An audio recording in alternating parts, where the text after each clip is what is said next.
Thank you very much, Mr. President. Ladies and gentlemen, good evening. Assalamu alaikum. Lovely to see you all here tonight. We are having a very entertaining night, are we not, with some very interesting things being said from the other side of the house tonight. Let me begin by saying, as a Muslim, as a representative of Islam, I would consider myself an ambassador for Islam, a believer in Islam, a follower of Islam and its Prophet. So, in that capacity, let me begin by apologizing to Anne-Marie for the Bali bombings. I apologize for the role of my religion and me and my people, for the killing of Theo van Gogh, for 7/7.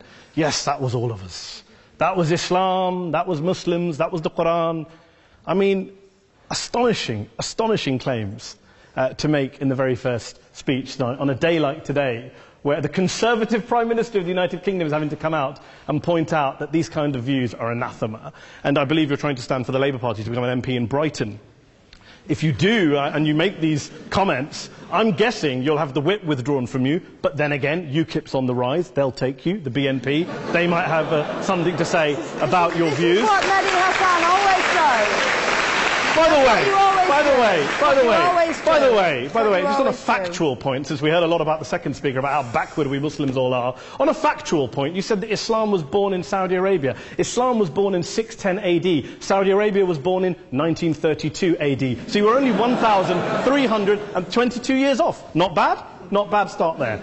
Talking of maths, by the way, a man named Al-Khawarizmi was one of the greatest mathematicians of all time, a Muslim, worked in the golden age of Islam.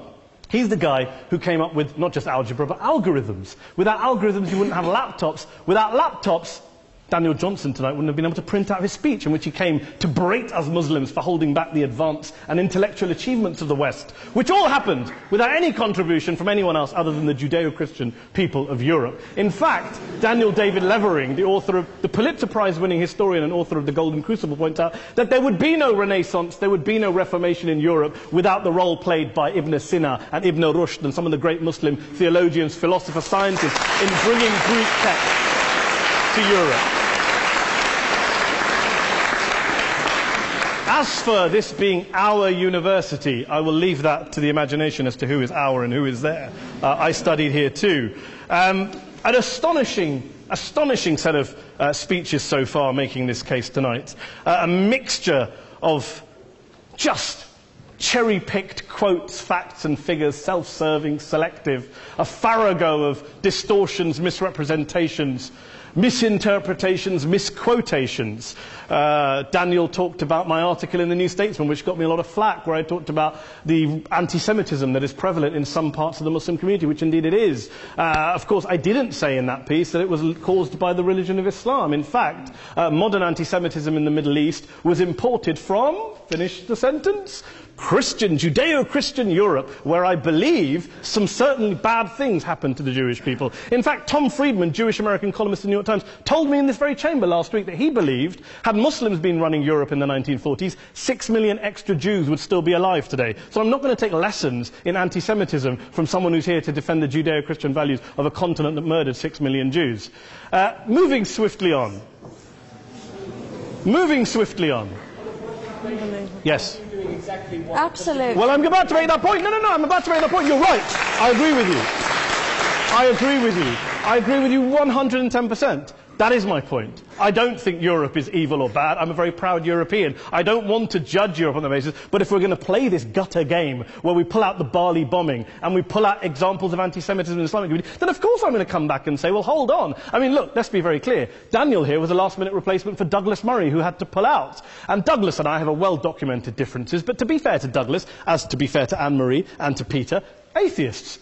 Atheists see all religions as evil, violent, threatening. What the problem I have with Daniel's speech is that Daniel comes here to run this robust defense of Christianity, forgetting that his fellow Christians, people who said they were acting in the name of Jesus, gave us the Crusades, the Spanish Inquisition, the anti-Jewish pogroms, European colonialism in Africa and Asia, the Lord's Resistance Army in Uganda, not to mention countless arson and bomb attacks on abortion clinics in the United States of America to this very day. I would like a little bit of humility from Daniel first before he begins lecturing other communities and other faiths on violence, terror and intolerance.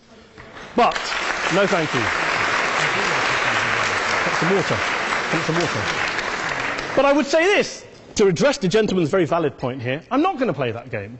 I don't actually believe that Christianity is a religion of violence and hate because of what the LRA does in Uganda or what Crusaders did to Jews and Muslims in Jerusalem when they took back the city in the 12th or 13th or whatever century it was.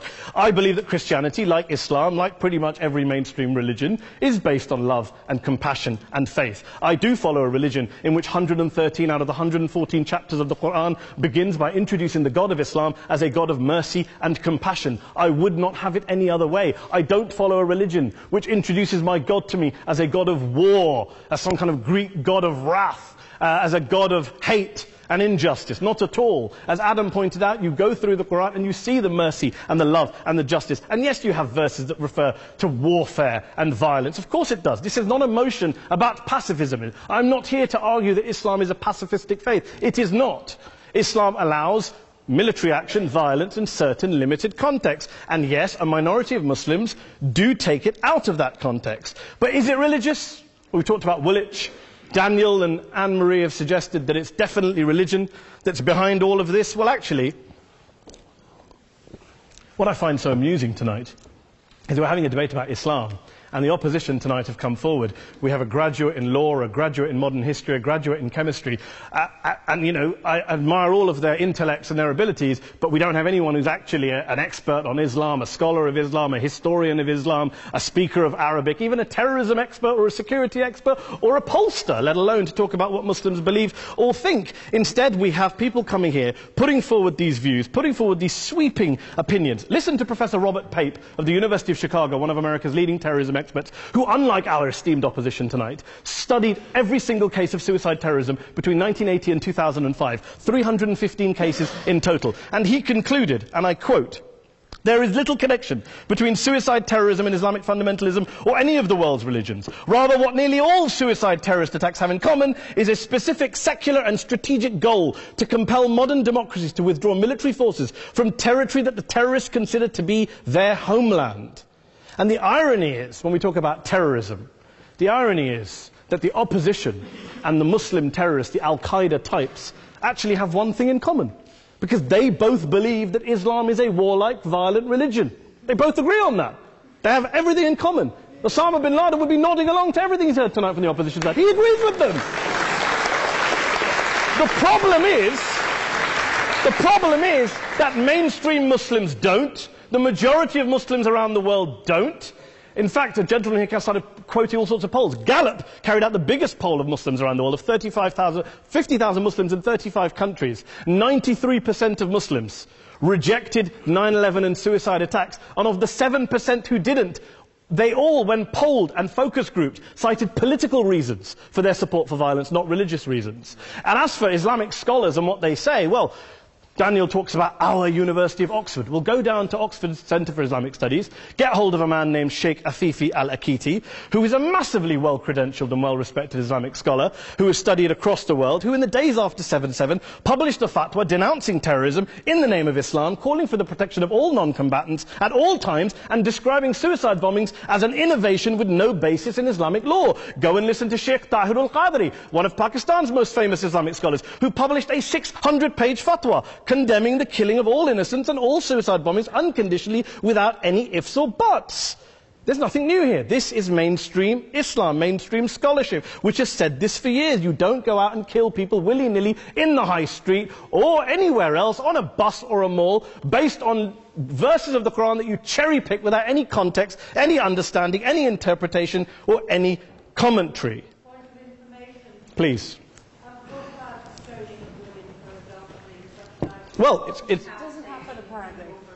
I didn't say it doesn't happen at all. I never said it didn't happen. I don't blame Islam. Yes, it's a very good point. And a lot of us are campaigning against that. And we're campaigning against it in the name of Islam. We're campaigning against it in the name of various interpretations of Islam. Anne-Marie comes and scares us with her talk of Sharia law. I would like to see the book of Sharia law. It doesn't exist. People argue over what Sharia law is. And you empower the extremists by saying there is only one version. You empower them all. I don't believe you took any interruptions, Anne-Marie, so I think you should stay there for a moment. Here's what we're dealing with. Here's what we're dealing with. We are dealing, I took your point. Here we are dealing with a 1400-year-old global religion, followed by 1.6 billion people in every corner of the world, a quarter of humanity, of all backgrounds, cultures, ethnicities. And yet the opposition tonight wants to generalize, stereotype, smear in order to desperately win this debate. And here's my question, if we're going to generalize and smear. If, okay, people say yesterday's bombers, and we've got to be careful, there's a trial going on, were yesterday's attackers, motivated by Islam? Big debate. I don't believe they were. Let's say they were. Let's say Faisal Shahzad, the Times Square bomber, was motivated by Islam. Let's assume, for sake of argument, that Richard Reeves, the shoe bomber, was motivated by Islam. If Islam is responsible for these killings, if Islam is what is motivating these people, and Islam is therefore not a religion of peace, a religion of war, then ask yourself this question: why aren't the rest of us doing it? Why is it such a tiny minority of Muslims are interpreting their religion in the way that the opposition claim they are? Let's assume there are 16,000 suicide bombers in the world. There aren't. Let's assume there are for the sake of argument. That's 0.001% of the Muslim population globally. What about the other 99.99% of Muslims who the opposition tonight either ignore or smear? The reality is that the rest of us aren't blowing ourselves up tonight. The reality is that the opposition came here tonight not worried about the fact that me and Adam might pull open our jackets and blow ourselves up tonight because we're followers of a warlike warrior religion which wants to take over Europe and Daniel's university. The issue is this. The issue is this. Unless the opposition can tell us tonight, and Peter Atkins is here, one of our great atheist intellectuals, can tell us tonight, can answer this question tonight: why don't the vast majority of Muslims around the world behave as violently and aggressively as a tiny minority of politically motivated extremists? Then they might as well give up and stop pretending they have anything relevant to say about Islam or Muslims as a whole. Ladies and gentlemen, let me just say this to you. Think about what the opposite of this motion is. If you vote no tonight, think about what you're saying the opposite of this motion is. That Islam isn't a religion of peace, it's a religion of war, of violence, of terror, of aggression. That the people who follow Islam, me, my wife, my retired parents, my 6-year-old child, that 1.8 million of your fellow British residents and citizens, that 1.6 billion people across the world, your fellow human beings, are all followers, promoters, believers in a religion of violence. Do you really think that? Do you really believe that to be the case? They say that in the Oxford Union, the most famous debate was in 1933, when Adolf Hitler looked out for the result of the King and Country motion, where they voted against fighting for King and Country, and Hitler was listening out for the result. Well, tonight, 80 years on, there are two groups of people around the world who I would argue are waiting for the result of tonight's vote. There are the millions of peaceful, non-violent, law-abiding Muslims both in the UK, Europe, Asia, Africa and beyond, who see Islam as the source of their identity, as a source of spiritual fulfillment, of hope, of solace. And there are the phobes, the haters, the bigots out there who want to push the clash of civilizations, who want to divide all of us into them and us and ours and their. Ladies and gentlemen, I urge you all not to fuel the arguments of the phobes and bigots. Don't legitimize their divisions. Don't legitimize their hate. Trust those Muslims who you know, who you've met, who you hear, who don't believe in violence, who do want you to hear the peaceful message of the Quran as they believe it to be taught to the majority of Muslims, the Islam of peace and compassion and mercy, the Islam of the Quran, not of Al-Qaeda. Ladies and gentlemen, I beg to propose this motion to the House. I urge you to vote yes tonight. Thank you very much for your time.